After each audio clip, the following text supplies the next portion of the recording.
Eu votaria no. Está totalmente aberto, mas eu concordo plenamente com os argumentos da Alice. Primeiro que, estando em casa, confortável, vendo o jogo, fiquei completamente satisfeito. Jogo de gente grande, jogo de detalhes, duelo tático, duelo físico, como são físicos os times, né? Depois a gente fala um pouco do projeto Botafogo. E a vantagem, embora mínima, ela mostra que o Botafogo hoje está no mesmo patamar de Palmeiras e Flamengo, né? Isso era uma questão. O ano passado ficou no quase, mas, Tirone, hoje acho que essa situação, essa questão, ela é indiscutível. O Botafogo tem um time do nível de Palmeiras e Flamengo. E Textor à parte, o Botafogo contratou bons jogadores, fez uma janela. A Alicia falou de alguns jogadores importantes ontem, vários chegaram nesta janela. O Botafogo já usou vários jogadores desta janela como titulares. Então, assim, a pirotecnia do Textor à parte, tem uma captação de jogadores desde o início desse projeto que privilegia o aspecto físico e a idade, que é impressionante. É um time guardando as proporções, para que ninguém tire sarro da minha cara. Ontem eu assisti o Real Madrid com a Atalanta. O Real Madrid. Real Madrid só tem um jogador fisicamente frágil hoje. Além de serem talentosíssimos, são máquinas. E o Botafogo tenta formar um time de máquinas. E é muito difícil jogar contra um time desse. O Palmeiras, que já tem um pouco também desse DNA, sofreu. Mas saiu com a possibilidade de reversão, né? O placar mínimo, né? Acho que tem uma questão que envolve aí o Palmeiras, dando todos os méritos ao Botafogo por ter chegado ao estágio dos grandões. Isso, para mim, é a grande marca dessa eliminatória. Porque eu acho que essa questão que a Alicia coloca, ela poderia ser colocada ao Abel durante esse ano todo. Por que o Palmeiras começa tão mal os jogos, sobretudo como visitante? Né? Eu acho que isso tem muito a ver também com o plano e a estratégia do treinador, que a gente elogia tanto para os jogos. Eu, vendo a escalação ontem, era uma escalação parecida com a do Flamengo, né? Linha de 3 atrás, alas liberados, o Flamengo do Allianz Parque, tá? Linha de 3 atrás, alas liberados, só o Aníbal de volante e o Veiga vindo de trás como o segundo volante. Essa é uma escalação e uma estratégia que ela tem sentido se não tomar a iniciativa de jogo, você jogar um pouco em cima do adversário. Porque senão, se você botar essa escalação para defender, o Veiga para defender, os alas para defender, ela não faz sentido. E foi assim que o Palmeiras jogou. Então, a formação tática poderia fazer sentido com outra estratégia em campo. O Palmeiras sempre entra acuado, e aí, como a Alicia falou, isso fora de casa. Sempre, sempre, sempre. E essa é uma questão para o Abel, porque essa magia da reversão do placar no Allianz Parque nem sempre dá certo. Não tem dado certo muitas vezes, né? E acho que vai depender muito também de como o Botafogo reagir à pressão que o Palmeiras fatalmente fará. O Palmeiras vai fazer a pressão que fez contra o Flamengo na Copa do Brasil. O Flamengo foi muito mal, né? Entrou mole. Eu imagino que o Botafogo não vai entrar mole, até porque tem um time de uma característica diferente. E para apimentar essa discussão do jogo da volta, no final de semana os dois têm clássicos, né? Importantes, porque eles brigam no Brasileiro também. Eles estão fora da Copa do Brasil e brigam no Brasileiro também. O Botafogo enfrenta o Flamengo e o Palmeiras o São Paulo, né? E aí também os treinadores visando a próxima quarta, o que farão nos clássicos do final de semana, né? Só sei que, olha, para quem gosta de futebol, ontem foi um daqueles jogos memoráveis. Ele não é espetacularmente na parte técnica, mas na parte tática e física foi um colosso de jogo. E aí, só para finalizar e respondendo o companheiro que falou se foi bom para o Palmeiras, como é que pode ser bom para o Palmeiras?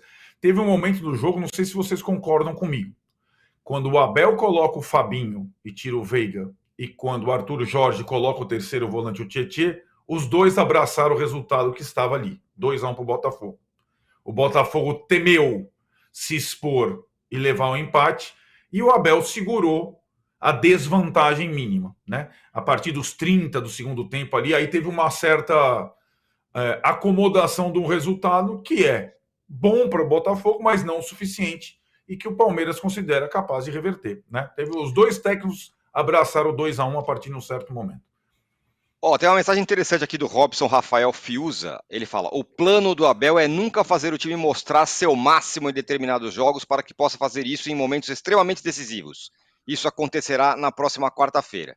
Vamos combinar que na outra vez que ele fez isso deu errado, né? Tomou uma cacetada do Flamengo de 2-0, tal, e aí no jogo da volta não conseguiu inverter o placar. Deixa eu só mandar uma passada rápida aqui sobre os jogos de ontem da Libertadores, que eu não falei, só vou citar aqui os jogos de ontem, o que aconteceu na rodada da Libertadores. O Peñarol venceu o Strongest por 4-0, e isso, para mim, eu estou falando há 100 anos, dá sinais para o que vai acontecer hoje no Maracanã, que o Flamengo vai enfrentar o Flamengo tem que fazer a mesma coisa, cara. O outro boliviano, e aí vai dar aquela enfiada de 5-0 e vai resolver. Botafogo 2, Palmeiras 1. O River Plate, grande vitória do River Plate sobre o Tajeres, fora de casa, 1-0. O River Plate agora com o Gallardo e com grana. Parece um rival importante aí para os brasileiros. Na Sul-Americana teve Rosário Central 1, Fortaleza 1. Fora de casa, Fortaleza, bom empate. LDU perdeu em casa para o Lanús por 2-1 e o Palestino empatou com o Independiente Medellín em 2-2. Os palmeirenses ontem, depois do jogo, adotaram aí o discurso de que em casa vai ser diferente. Tem uma reportagem aí para vocês, olho na tela, mostrando o que os comandados e o Abel falaram depois do jogo. O revés em 5 pontos. O Abel explica a derrota para o Palmeiras para o Botafogo. E depois ele fala sobre a possibilidade de reverter em casa. Essa é a reportagem que saiu um discurso de que dá para, se puede, reverter em casa. Os jogadores também foram nessa linha. Vamos ouvir o que disseram o Abel Ferreira e também o Arthur Jorge depois da partida. Eu acho que o nosso adversário foi melhor nisso, foi melhor nos duelos, foi melhor na agressividade, foi melhor no ataque à profundidade, foi melhor nas bolas que conseguiu ligar longo nos seus dois centroavantes.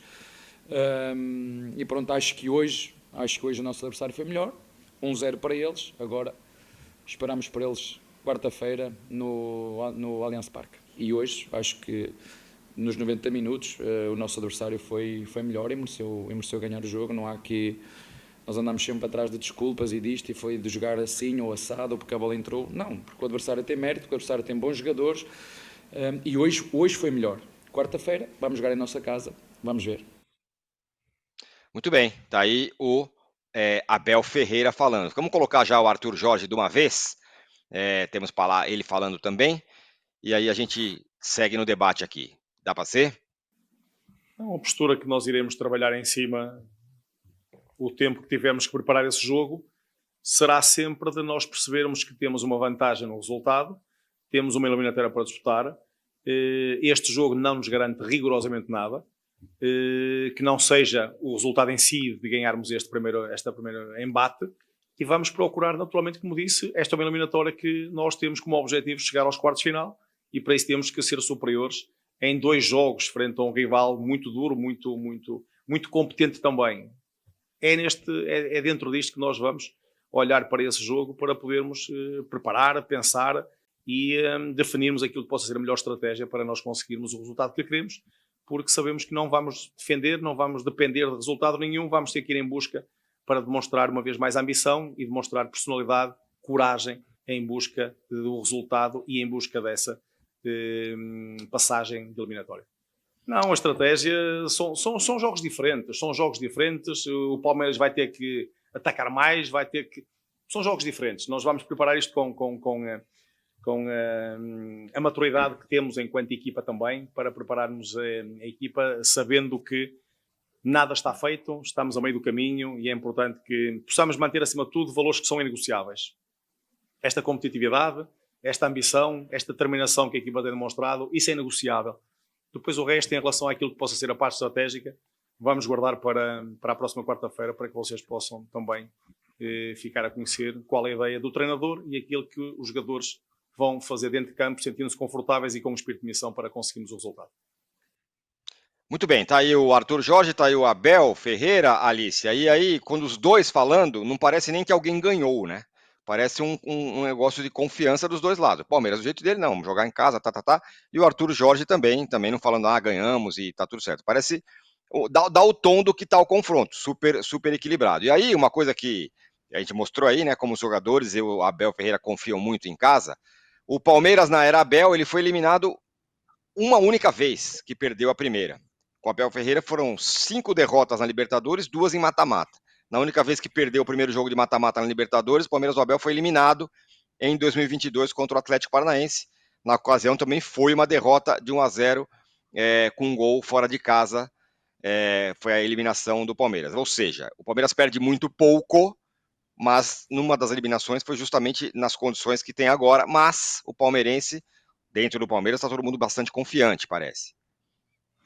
O Palmeiras tem uma força dentro de casa muito grande em geral e tem uma força muito grande na Libertadores, né? O Palmeiras ontem perdeu uma invencibilidade de 17 jogos na Libertadores e antes de começar essa série vinha de uma outra série, que se eu não me engano também de 17 jogos. O Abel completou ontem 50 jogos de Libertadores com as 5 derrotas que você mencionou. Só foi eliminado da Libertadores, foi a final 2 vezes e foi eliminado nas outras 2 vezes já nas semifinais, né? Então tem uma força de Libertadores muito grande, certeza que é nisso que o Abel está se ancorando e na força de ser empurrado pela torcida, aquela história que ele gosta do, né? O Palmeiras é o time da virada, que obviamente deixa a torcida morrendo do coração.